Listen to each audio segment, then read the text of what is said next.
Hello there, friends. It's Jimmy Maverick. Welcome to another edition of the Fantasy Maverick podcast. Today, we are going to talk about my favorite players in the third round of fantasy drafts. So you definitely want to check that out. We're also going to talk about all the rigmarole about Cam Newton going to the Patriots. What does it mean for fantasy? Well, I'll let you know my opinion, so stay tuned. Listen up. It's time for the Fantasy Maverick podcast, starring the guy who's going to help you win that fantasy championship, Jimmy Maverick.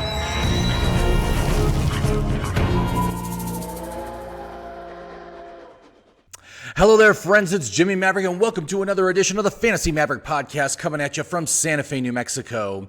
And what we're going to talk today is we're going to talk about my favorite picks for the third round in fantasy football, and we're going to do a little analysis the way my app analyzes these players and which three end up as the strongest players to select in the group from pick number 25 to pick number 36.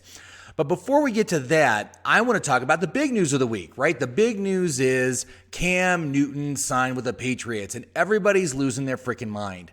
Unfortunately, I am not losing my mind over this. In fact, in my opinion, this is a negative for every offensive player on the Patriots right now. And I'm just going to start off with the basic information, right? Before we thought it was going to be Stidham that was going to be the quarterback. And now that everybody's assuming that Newton's going to be the quarterback, well, guess what? We're going to lose like 100 targets on this team. Newton is not going to throw the ball as much. So that takes away value from every receiver. So Edelman takes a hit, White takes a hit, and N'Keal Harry takes a hit. All these critical players take a hit because there's just not going to be as many pass attempts as there were last year. And last year, actually New England had one of the highest pass attempts in the league. They were top 10. This year, I don't see that happening. They are definitely going to be bottom 10 for pass attempts if Cam Newton becomes the starter. Now, the other negative for Cam Newton is that he's also going to run the ball. And so he's going to take rushes away from the runners like Sony Michel and James White. So everybody takes a value hit as a result of Cam Newton. Now Cam Newton right now, he has, let's see here. He is currently projected at ADP number 136. So, he's outside the top 12 quarterbacks. But his projections right now, not that great, projecting about 230 fantasy points. Again, 503 total opportunities with the ball, 432 passes, 71 rushing attempts, about 3,000 pass yards and about 350 rush yards. Touchdowns, about 20. And that's another negative, right there. It's another negative right there. Only 20 touchdowns, 17 passing touchdowns. That directly impacts the receivers. So again, man, this is just bad news across the board. I'm looking at my projections right now for all the players. The only one right now that is even still showing top 100 value is Edelman. And Edelman should get, he should get a decent amount of volume. He is currently showing his fair value. But again, you've got an adjustment. You've got a new quarterback. You've got a potentially unhealthy quarterback, and you have a potential quarterback switch in the middle of the season, right? How much can we trust Cam Newton's durability during the course of the season? I don't think we really can. So, it's just like I said. In my opinion, you just need to completely stay away from the Patriots offense this year for fantasy. I am sure that Bill Belichick is going to take this team deep into the playoffs. I am positive that it will happen. But these players right now for fantasy football are just showing terrible value, terrible volume, and a lot of uncertainty at the quarterback position. So we'll see what happens when training camp opens up, and there's a little competition between Stidham and Newton, and see who's jockeying for position, who's the better player on the field. We'll have to see what happens with that. But as far as I'm concerned right now, basically all the New England offensive players are off my list. Of course, the New England defense will be great. And really, when you think about what do the Patriots need to win this year, they just need a game manager. They need someone who's going to be efficient on the offense, who's not going to turn the ball over. They're going to let their defense win games. That's how they're going to play this season if they want to win. I just don't think Cam Newton is the person to do that. I'm sorry. Cam Newton was great. He was great in his prime. He was great 5 seasons ago. Okay. After missing 2 full seasons because of lingering injuries, shoulder, foot, ankle, all these problems he's been having, trying to rehab himself back from that, and I appreciate his tenacity, but as far as I'm concerned, you just need to stay clear. Don't even bother. Don't take him. Don't take any New England players this year for right now. We'll see what happens as we get closer to the season. So let's jump to the 3rd round. Okay, so now I've already done videos on my favorite players in the 1st round and my favorite players in the 2nd round. I'll tell you what, man, 3rd round is a round you need to take a running back on. There are some excellent options, high volume options for running backs in this round, and really don't take a wide receiver here. The wide receivers are not that great in this round. There are better receivers in the 4th round. So let's just review. Okay, so who is in this round? So we're talking from pick 25 to pick number 36. So we've got Lamar Jackson, quarterback. Then we have Amari Cooper at 26, Clyde Edwards-Helaire, the rookie, at 27, Patrick Mahomes at 28, Adam Thielen at 29, Juju Smith-Schuster at 30. Then we have Odell Beckham Jr., Todd Gurley, Leonard Fournette, DJ Moore, Chris Carson, and Le'Veon Bell. So right off the bat, the one big thing that I think is probably going to happen in most drafts is you are going to see Lamar Jackson and Patrick Mahomes get taken in the 2nd round. They're just too hot. I mean, saying that their early 3rd round pick is fine, but I think when you get into live draft situations, those 2 players will go in the 2nd round. That's going to push some wide receivers a little bit later than we're expecting, and that could be good to make you want to consider taking a receiver. Like in a mock draft I did last week, I ended up, Galladay fell to my 2nd pick. I took him with my 2nd, and then it was like a quick turnaround to my 3rd, and I took another running back. But what my app does is, first of all, it scores players according to their VORC score. And what VORC stands for is value, outlook, reliability, and consistency. Those are my 4 key stats that I look at when I'm evaluating players. And based on how they do, how well they rank in each of those categories, they get points. Those points are added up. That gives you your VORC score. And then when you're in draft mode in my app, where it breaks the list down round by round, depending on the size of your league and your draft position, these players in each round get sorted according to their VORC score, not their draft position.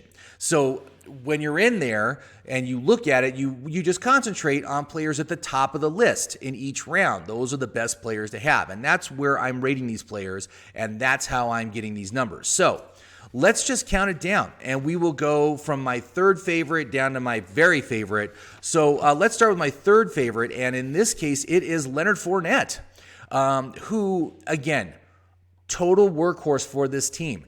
And the fact that the Jacksonville has said that they do not want to keep him, they did not take his 5th-year option. They did not exercise that. He's going to be a free agent next year. He is playing for his next contract. So even though it's not going to be with Jacksonville, he still needs to do very, very well in order to get a big dollar contract with another team. So that's what we're looking at with Leonard Fournette.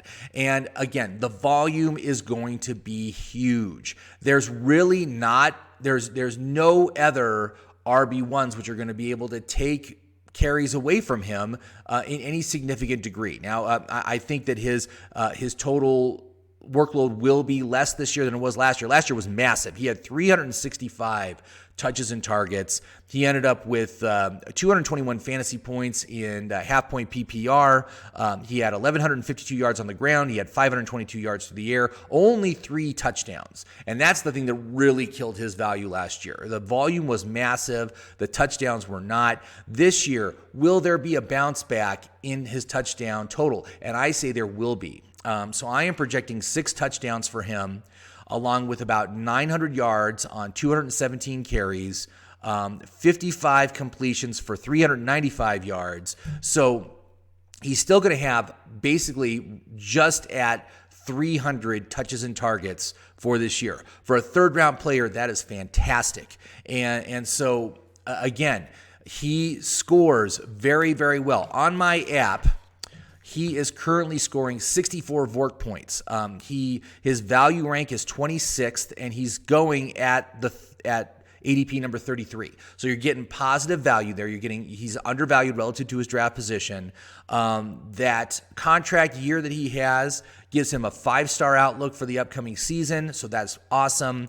His reliability is mid, which is good. Believe me, mid is I don't have any problem drafting any player with a mid-ranked reliability. I do prefer the high-ranked players, but he's fine. 9 out of 10 on consistency. So his usage is solid. He is going to be heavily utilized in this offense. So again, Fournette, fantastic choice. He's my third best option in the third round. So the second option is another running back, and this one is the one in Seattle, and it's Chris Carson. Now, Chris Carson last year had 325 touches and targets. He ran for 1,230 yards. He had 37 receptions for 266 yards. He had 9 touchdowns, clearly the workhorse. And let me say, he is going to be the workhorse again this year. First of all, you got Rashad Penny, who is coming back from an ACL tear. I do not think Rashad Penny is going to play this year. If he does play, it's not going to be till the second half of the season. And what we have seen from Rashad Penny so far has not been anything special. Okay, there's nothing special that Rashad Penny has done in his first 2 years in the league. I'm not concerned about him. Now, they did bring in Carlos Hyde. And what I said is when they brought in Carlos Hyde is not there to take touches away from Chris Carson. He is there to fill in Rashad Penny's role on that offense. So he's going to be more of a complementary piece. He is 31 this year, I do believe. So a 31-year-old running back. Yes, he did very well in Houston. Surprisingly well. Had over 1,000 rushing yards. Was heavily utilized. Had over 250 touches. He's not going to get that in, he is not going to get that in Seattle. He is going to be a complementary role to Chris Carson.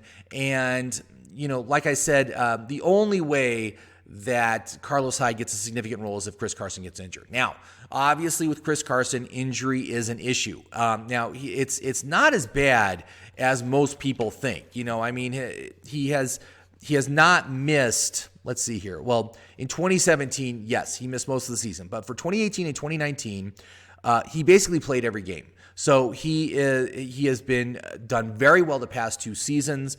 Obviously he missed a game last year, right at the end of the season. But, his reliability, he ranks as high for me. Because he has played basically 2 full seasons. And for me, that allows me that the time he missed earlier in his career, water under the bridge, man. The past 2 years, he's been great. He is, he is 25, so he's right in the prime of his career. It is a contract year for Chris Carson. He's seen increasing usage in each of the past 3 seasons. That gives him excellent outlook. He gets a 5-star outlook from me. High reliability, 8 out of 10 on the consistency ranking, and his value rank is better than Fournette. Fournette's value rank was 26th. Chris Carson's value rank is 19th in half PPR. Okay, that is fantastic. To get him, with the 30th overall pick, to get somebody that has a value rank in the teens, outstanding. I believe he is just outside my top 12 running backs right now, but high-end RB2 with RB1 upside. That offense, that quarterback, everything's good for Chris Carson. Totally in on him. He scores 76 VORC points. Outstanding. In my app, if you score 40 or more VORC points, you're a good option. Solid option if you get 40 points. It's really hard to score that many points. So when these guys are getting, 60 or 70 or more VORC points, just fantastic. That he is absolutely great. And I love his ADP because it's at 36. It's right at the end. I'm sorry, it's 35. It's right at the end of the third round. So anybody can get him in the third round. It's super easy to get Chris Carson. And like I said, if my number 1 choice is somehow selected, Chris Chris Carson, I will be just as happy with Chris Carson with my third round pick as I would with my top pick. Well, I'd be a little bit disappointed that I didn't get my top pick, but like I said, still perfect. I love him. So, who's the top option? Well, I've talked about this guy a lot. And he is a bounce back player for me. I think this offense is going to be significantly improved this year over what we saw last season, and it's Le'Veon Bell. Again, Le'Veon Bell's another guy like Fournette. Really sucked hard on the touchdown total last year. 4 total touchdowns, three rushing, 1 receiving on 323 touches and targets. Okay, again, that is a reversion candidate. You can't have that sort of volume and maintain that low a level of touchdowns. So I have him bouncing back to 9 touchdowns this year, and I think he can do it. They've addressed the offensive line. They've improved the offensive line. Sam Darnold, not sick with mono. That's very good. Better options on the receiving end. Obviously Jameson Crowder's a solid slot guy, but you now have the rookie Mims. You got Rashad Perryman. These guys are great. This offense is going to be much better. And, Le'Veon Bell's, for these guys, he's going to catch more balls than any of these other guys in the third round. So I have him getting targeted 84 times, 59 receptions, 439 yards, 2 touchdowns receiving. And then I have him rushing the ball 222 times for 883 yards, 7 touchdowns. Now, Bell, I know he was terrible last year, right? He was terrible. It was a bad situation he went into. This offense was a mess last year.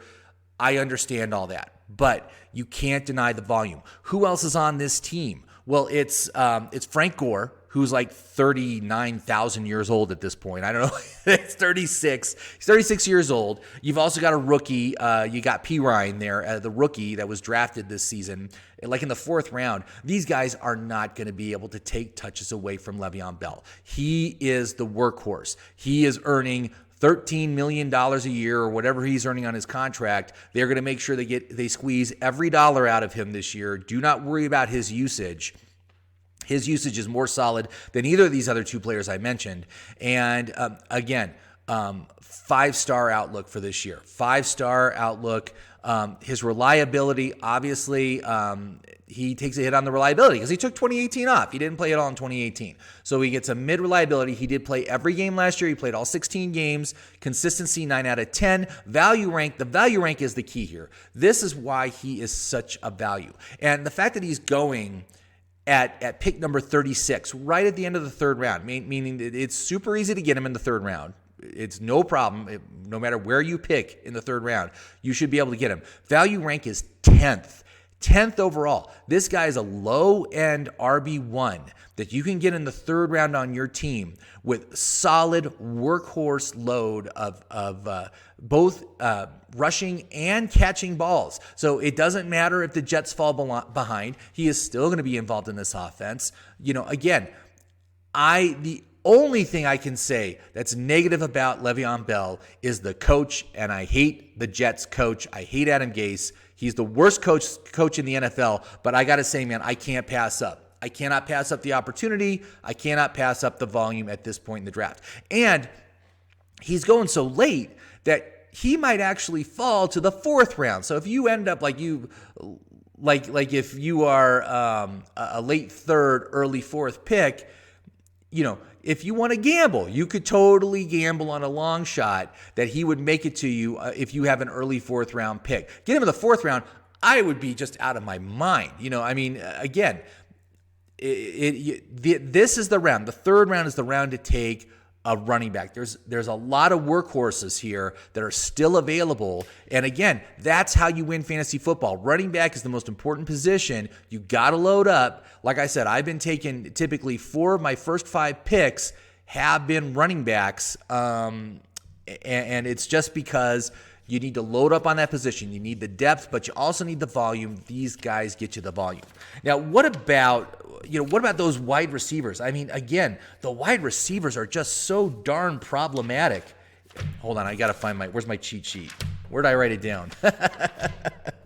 Where did my cheat sheet? Oh, here we go. Okay. So, I mean, again, the receivers in this round, all very sketchy, very problematic. I mean, when you talk about Amari Cooper, low consistency. You've got Adam Thielen, who actually I like him because he's kind of like the only receiving option on that team, but it is a low volume pass offense. I think Thielen is actually a decent choice, but you got Juju Smith-Schuster, you got Odell Beckham, you got DJ Moore. These guys all have real issues, and to take them in the third round over some of these running backs, I just can't justify it. And there's so many great wide receivers that are available in the fourth round, and even one that that's on here. Woods isn't on this list. There's guys like Woods and Ridley and guys like that. Man, shoot, I would love to take one of those guys in the fourth round and spend this third round pick on one of these running backs. Clyde Edwards-Helaire also scores very well as a rookie. So if you want to take a chance, if you're not feeling it for these guys, Clyde Edwards-Helaire, 49 VORC points. So he's very good. He offers really good value, great breakout opportunity on the best offense in the NFL. If you want to take a chance on him, I'd say he's definitely good enough to take a chance on. If you're not feeling it for Bell or for Carson or for Fournette, go with the new guy, man. I mean, sure, he's going to get substantial volume in that offense, and he catches balls. So, Damian Williams, total injury, huge injury risk. The guy's never been able, I think I saw something, in his entire career, he's never had more than 120 carries in the season. Never. So, the opportunity is going to be there. It's going to happen. So he's another great choice. Of course, the other big one is Todd Gurley. Todd Gurley does not rate well on my app. He is very low down the totem pole. I see him more as a Marshawn Lynch when he was in Oakland sort of situation. They're going to manage his reps. He's going to have good games. He still has it. He can still do it. But do you really want to take that risk in the third round when you got these guys that are all healthy, good, strong, young running backs, don't have any knee issues or anything like that? I mean, like I said, it's no question, man. Carson, Bell, Fournette are the guys I like the most.